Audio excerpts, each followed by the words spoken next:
안녕하세요. 기상 전문가 한상은입니다. 곳곳에 눈 소식이 들리고 있는데요. 예보 중에 가장 매운맛이라고 할 수 있는 눈 예보 어떻게 하는지, 왜 이렇게 매운맛이 나는지 옙TV에서 살펴보겠습니다. 네, 오늘 현재 서쪽 지방을 중심으로 해서 지금 굉장히 날씨가 추운 가운데 비가 내리고 있고요. 산지적으로는 눈이 내리고 있는 그런 상황인데요.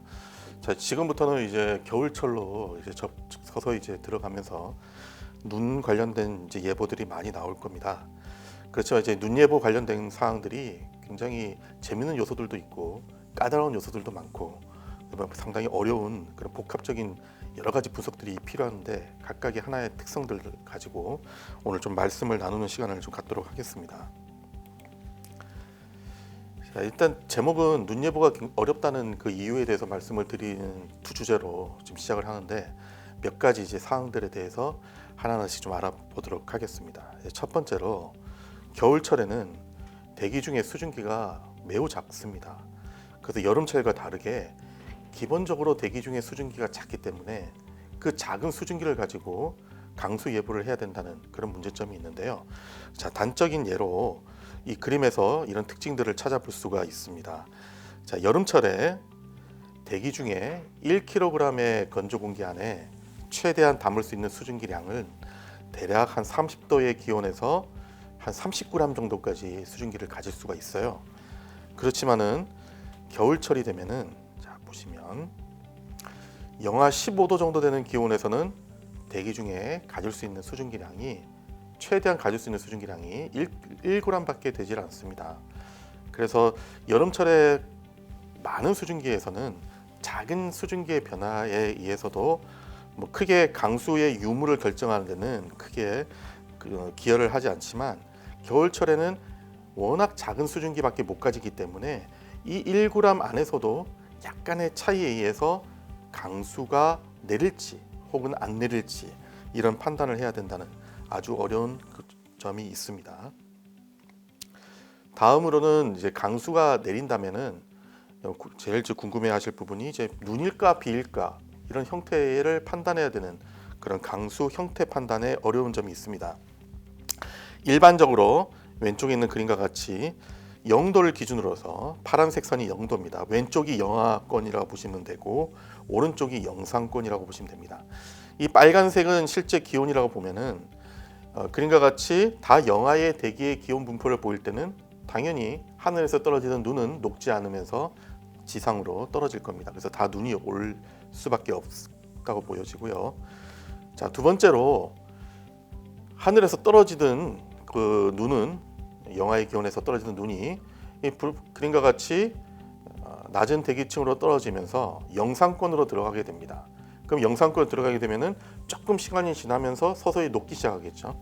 그래서 이제 비가 돼서 떨어지다가 지표 부근의 대기를 보시면은 아주 샬로하게 좁은 영역이지만 영하권이 존재하게 됩니다. 그렇게 되면은 내리던 비가 얼지는 못하고 단지 지표에 딱 떨어졌을 때 탁 얼어붙습니다. 이것이 이제 어는 비, 프리징 레인이라고 얘기를 하는데 도로 기상에서 굉장히 중요합니다. 블랙 아이스라는 얘기를 많이 들어보셨죠? 빙판길, 아스팔트 위에 얇게 코팅돼서 투명하게 운전자 시야에서는 잘 보이지 않는 그런 블랙 아이스 형태로 나타난 것이 바로 어는 비가 되겠습니다. 좀 특수한 형태라고 볼 수 있고요. 다음으로는 어는 비와 형태는 거의 비슷합니다. 하지만 이 그림에서 보시다시피 지표 부근의 대기의 영하층의 두께가 앞에서 보여드린 왼쪽에서 보여드린 어는 비보다는 영하층의 두께가 좀 더 깊어서 떨어지던 비가 얼어붙습니다. 그럴 때는 얼음싸라기 형태로 떨어지는 그런 형태가 나타나는데 우리나라에서는 이 3번 같은 경우에는 크게 지금 잘 나타나지 않는 그런 상황이고요. 어는 비 같은 경우에는 1년에 겨울철에 몇 번씩 나타날 수 있습니다. 네 번째로는 이제 비가 내리는 건데요. 당연히 비가 내릴 때는 대기가 상층에서 눈이 떨어진다 하더라도 영상층의 깊이가 지상까지 쭉 이어지면서 다 녹아서 떨어지기 때문에 비가 떨어질 수밖에 없습니다. 자, 그런데 4번과 같이 이렇게 비가 떨어지는 경우에도 비의 형태로 떨어질 수 있는 이런 온도 구조가 하더라도 눈이 녹지 않고 지상에 떨어지는 경우도 있어요. 영상층의 예를 들어서 고도가 좀 더 낮을 경우, 다 녹지 못하고 떨어지는 형태가 될 수 있고요. 그다음에 영상층의 고도는 높아도 기온이 0도씨 부분일 경우에는 역시 녹는 그런 변화율이 굉장히 떨어집니다. 그래서 눈으로 내릴 수도 있습니다. 오늘 같은 날씨에서는 현재 서울 기준으로 볼 때는 관악산, 도봉산, 북한산 다 지금 눈이 내리고 있는데요. 그 아래쪽 고도로 내려가면서 서서히 비로 바뀝니다. 그래서 이런 형태가 이제 4번과 같은 형태라고 볼 수 있겠습니다. 자, 다음으로 이제 눈일까 비일까 부분에 대해서 조금 더 말씀을 좀 드리겠습니다. 일반적으로 눈과 비를 구분하는 방법들은 여러 가지가 있습니다. 앞에서 보여드린 수직적으로 온도의 기온 분포를 가지고도 눈비 판단을 하지만 그런 형태로 카테고리를 일단 나눠요. 그 다음에 이제 좀 더 세밀하게 분석을 하는 과정 중에 하나가 대표적인 것이 습구 온도를 이용한 눈비 판단 기준이 되겠는데요. 이 그림에서 보시면 왼쪽에 Y축은 눈이 올 확률입니다. 그 다음에 X축 가로로 놓여 있는 이 숫자들은 바로 습구 온도입니다. 이 습구 온도를 1.2도를 기준으로 볼 때 1.2도 여기 있습니다.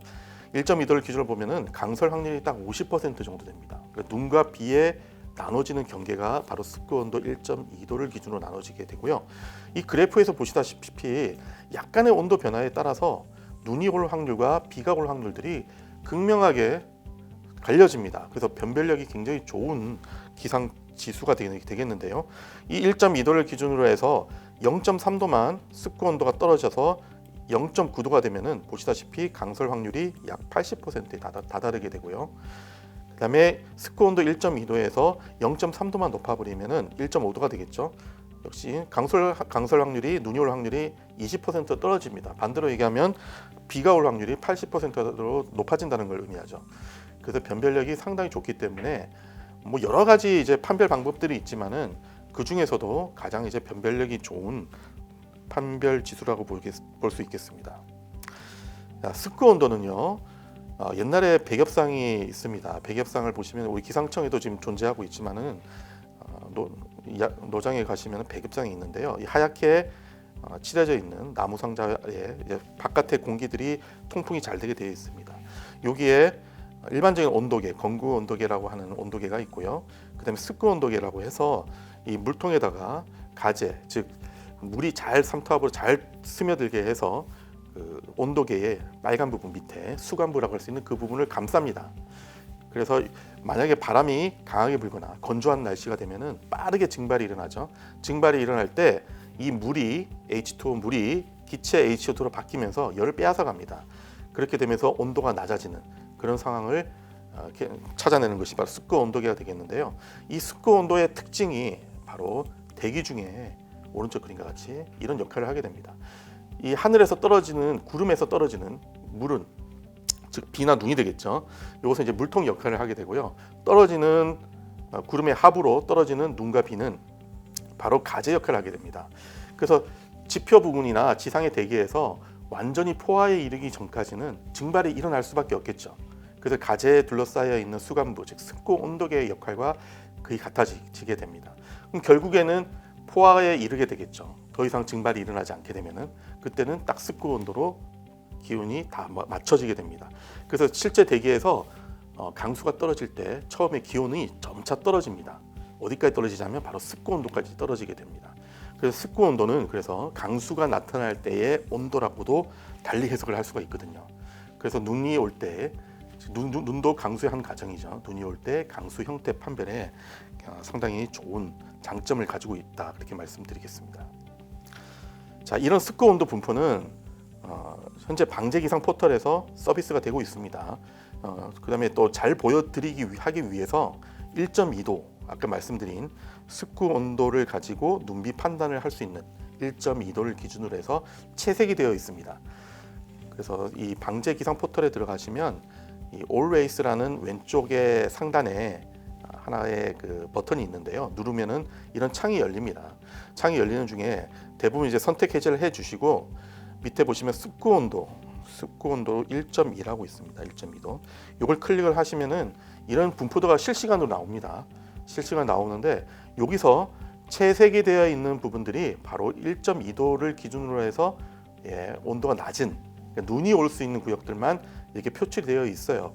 그래서 이걸 보시면은 여기에 현재 레이더와 중첩을 해보면은 강수가 들어오고 있는데 여기는 눈이 올 수 있구나, 여기는 비가 오는구나, 이런 것을 좀 쉽게 판단을 하실 수가 있고요. 그 다음에 이제 습도 온도에서도 0도 이하, 0도 이하는 특히 눈이 쌓일 수 있는 좋은 조건이 되겠죠. 영하권으로 떨어지니까. 그런 데는 이제 적설이 이제 활발하게 나타날 수 있기 때문에 특히 그런 지역들은 빙판길 교통사고도 굉장히 유발될 수 있는 그런 지역이라고 볼 수 있겠죠. 자, 요 그림에서 보시면은 이게 노란색으로 그려진 지역은 습도 온도가 0도보다 낮은 영하권입니다. 그러니까 강수가 내릴 때 영하로 떨어질 수 있는 그런 지역이라고 보실 수 있겠습니다.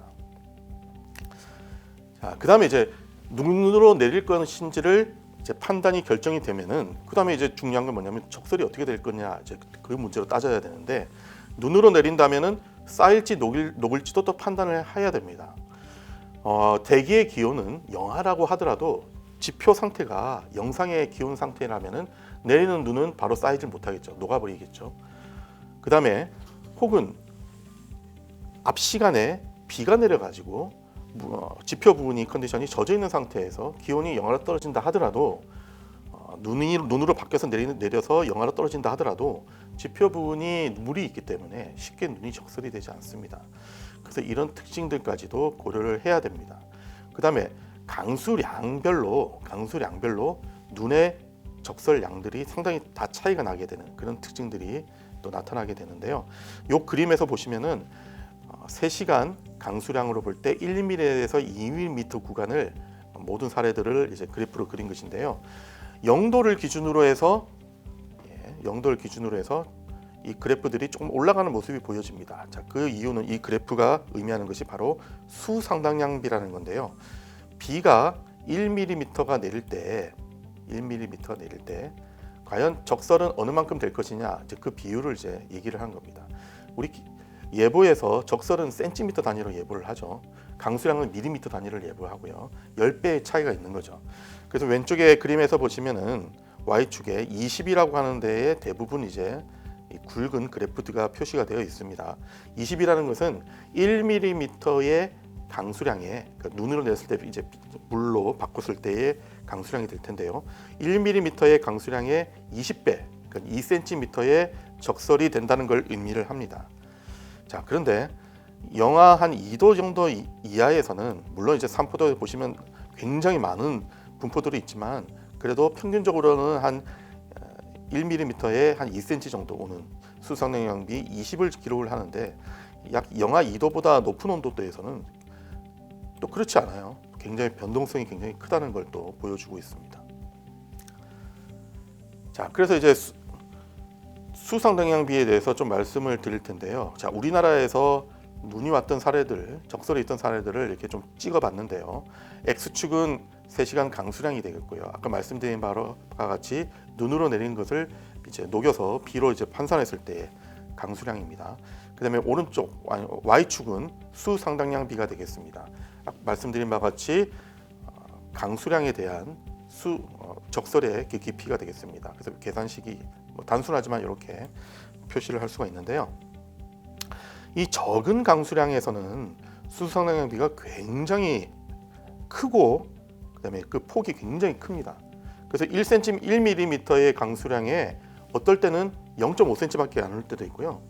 어쩔 때는 적설이 기록 안 할 때도 있겠죠. 눈이 오더라도.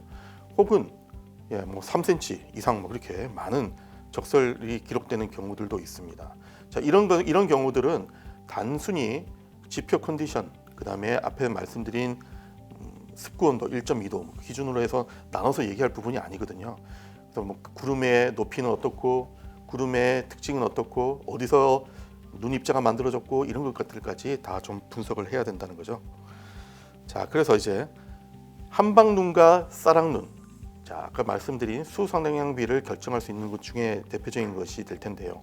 한방눈은 굉장히 부피가 크죠. 싸락눈은 입자가 상당히 작으면서 부피가 상당히 작죠. 자, 이런 한방눈과 싸락눈을 구분하는 데는 여러 가지 요소들이 있겠지만 대표적으로는 구름의 내부의 온도에 따라서 결정이 됩니다.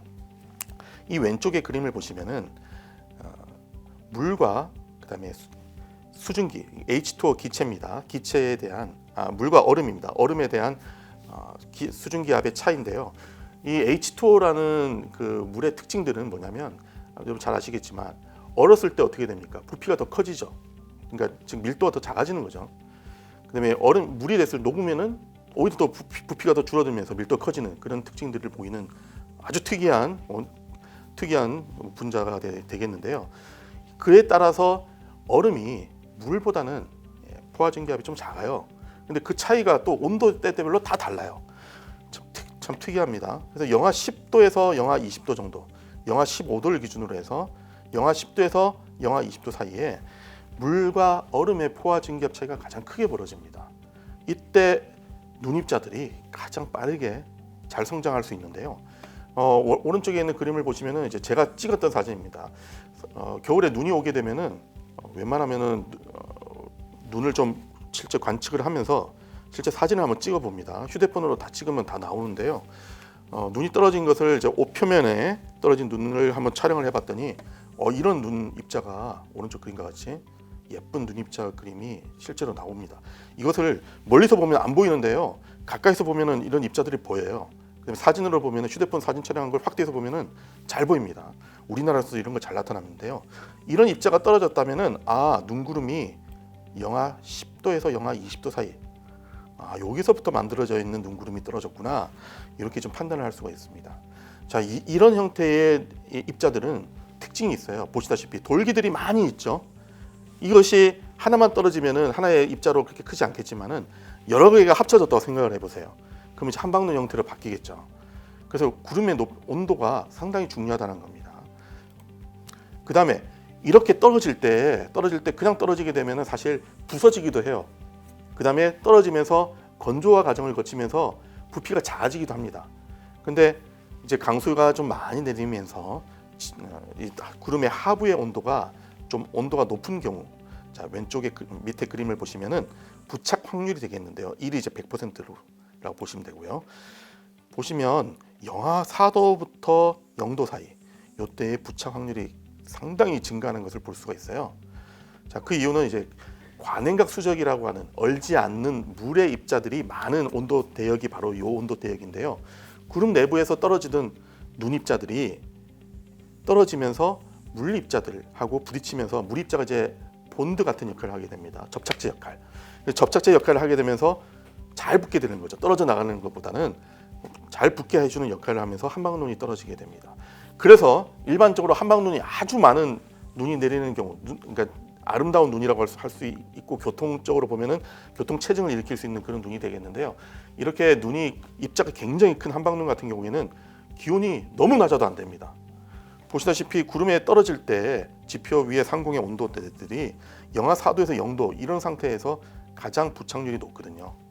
그래서 한방눈이 아주 큰 부피가 눈이 올 경우에는 아주 추운 것보다는 지상의 기온이 한 0도 내외이면서 대기의 기온이 0도에서 영하 4도가 존재하고 구름에서 만들어진 눈 입자는 영하 10도에서 영하 15도 이런 입자들이 일단 만들어지는 이런 형태의 조건들이 모두 만족을 하게 되면은 한방눈이 내리고 이런 눈이 떨어지게 되면은 눈 굴리고 하면은 눈이 잘 뭉쳐져요. 이제 그런 특징들이 있습니다. 그다음에 이제 눈이 정말 많이 내리게 되면은 이 눈이라는 것이 눈입자들 아까 말씀드렸지만 이게 눈입자들이 여러 가지가 부딪히면서 하나의 눈송이 형태로 떨어지기 때문에 그 가운데 안에는 공기들이 많이 들어가 있어요. 근데 눈이 이제 많이 내리게 되면 서서히 무게에 의해서 자꾸 이제 낮아집니다. 눈의 깊이가, 적설의 깊이가. 그래서 어떤 경우가 있냐면 서해안에 아주 많은 적설이 기록하면 20cm씩 막 올 때가 있죠. 근데 눈이 조금 강도가 약해지면은 오히려 적설이 줄어드는 경우들이 있습니다. 그럴 경우에 눈이 안 오는데 눈이 오는데 왜 줄어듭니까? 이제 그런 질문이 제가 받은 적이 있었는데 좀 이제 적설이 너무 이제 두께가 높은 상태에서는 서서히 적설의 그 눈의 양이 줄어들기 시작하면은 내리는 양이 줄어들면 이 무게 때문에 자꾸 이제 가라앉게 됩니다. 이제 그런 특징들도 있기 때문에 이 그림에서 보시다시피 이 그림은 5mm 이상의 강수량입니다. 앞에서 1에서 2mm는 이 스노우 레이시어, 강수량을 눈으로 바꿨을 때 환산한 값이 20 정도의 수렴을 했었는데 여기서는 10의 수렴을 하게 됩니다. 보시다시피. 그러니까 비와 눈의 비율이, 그러니까 강수량과 눈의 비율이 강수량이 증가하면 증가할수록 서서히 줄어드는 거죠. 그럼 눈이 이제 다져지는 그런 형태 때문에 나타나게 됩니다. 자, 예전에 뭐 사고도 좀 있었고 상당히 이제 많은 이제 궁금증이 자아낼 수 있는데요. 자, 예를 들어서 이렇게 건물이 있습니다. 약 30평, 그러니까 대략 10m, 10m에 100제곱미터라고 할 수 있는 이런 면적을 가지고 있는 건물이 있다고 생각을 한번 해보겠습니다. 요 위에 지붕에 약 50cm의 적설이 일어났다고 생각을 해보면은 이 적설이 이 지붕에 이 건물의 지붕에서 내리 누리는 하중의 그 양은 대략 한 5톤 정도 됩니다. 예, 물 1리터를 이렇게 계산을 하는 방식들이 있는데요. 이렇게 계산을 해보면은 약 5톤 정도의 무게가 나오게 됩니다. 그러니까 이렇게 좀 잘 철근 콘크리트로 아주 단단하게 지탱이 되어 있는 건물이라면은 5톤 정도 되는 트럭이 위에 올라갔다고 해서 크게 무너질 염려는 없지만 비닐하우스를 한번 생각을 해보시면은 비닐하우스는 상당히 지탱률이 좀 작죠, 약하죠. 그래서 그 위에 5톤 트럭이 있다고 생각을 해보십시오. 당연히 붕괴될 수밖에 없겠죠. 그래서 이런 위험성이 있기 때문에 눈이 많이 내릴 때는 눈을 치워줘야 됩니다. 1차적으로는 자꾸 이제 쌓이게 되면 어떤 일이 벌어지냐면 이 건물 내부에서 열이 이제 지붕 위로 전달하게 됩니다. 그러면 아까 말씀드렸죠. 눈은 약간의 물기가 있으면은 이게 뭉쳐져요. 접착이 일어납니다. 잘 내려서 이게 옆으로 빠져나가야 되는데 빠지지 못하는 경우들이 생기게 되는 거죠. 자, 그렇게 되면서 자꾸 또 다져지게 되고 그러면서 또 눈이 내리면 무게는 자꾸 더 나가게 되겠죠. 그로 인해서 건물이 붕괴되거나 그다음에 비닐하우스들이 붕괴되는, 훼손되는 그런 사고들이 나타날 수 있습니다. 상당히 무겁다는 거죠. 그래서 결론적으로는 앞에서 말씀드린 바와 같이 겨울철 눈 예보 여러 가지 더 분석해야 될 요소들이 있지만은 굉장히 까다로운데 말씀드린 바와 같이 대기 중에 수증기량이 매우 작은 거, 그다음에 강수가 내린다면은 눈일까 비일까 강수 형태 판별하는 부분, 그다음에 눈으로 내릴 경우에 쌓일런지 안 쌓일런지 이것도 판단해야 되고요. 쌓인다면은 강수량 대비 그러니까 밀리미터 대비 몇 센치 적설이 될지를 또 판단해야 되고요. 그다음에 이 내리는 눈은 한방눈이냐 쌀방눈이냐에 따라서 눈의 적설 깊이는 또 다시 달라지는 거죠. 눈의 하중도 고려해서 적설을 또 판단해야 되는 여러 가지 일련의 과정들이 복잡하게 나눠지게 됩니다. 어쨌든 이런 형태로 해서 분석을 하고 예측 정보를 알려드릴 텐데요. 앞으로 날씨 상황에 따라서 변동사항이 있거나 위험 기상이 있을 경우에는 또 수시 브리핑 이런 형태를 통해서 말씀을 드리도록 하겠습니다.